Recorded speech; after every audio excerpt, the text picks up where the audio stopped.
satisfacción maldita, droga que deleita mi exigente paladar, que siempre buscaba más, nunca se sacia, y envuelto en la falacia determina que hay un más allá por descubrir, y es donde quiere ir, a donde no ha ido nadie, de donde no regresas ni vuelves, la misma muerte es. Entonces quiero desvelar el caprichoso enigma que hay más allá de toda vida, y resucitar de la mentira.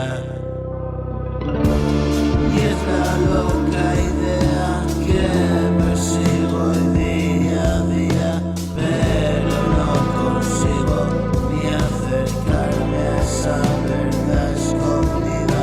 Tengo que matarme y aprecio mi vida, es lo que pide a cambio, y revelarme de una vez por todas la salida de esta casa en ruinas que ha sido mi vida.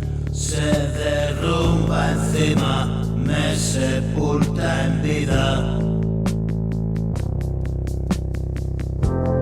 Yo te digo, vas hasta la cocina. Yo no sé qué pasa o quién lo determina, solo Dios lo sabe. Mira sin perder detalle, y este verde valle, el viento y un mensaje.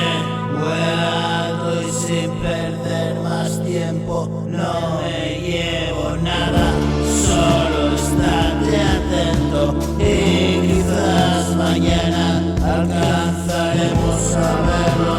Merece la pena tal descubrimiento, y la vida dentro nos dirá, aún queda mucho tiempo, y esperar y experimentar tamaño encuentro, y un sosiego intenso se apodera inmenso de mi cuerpo.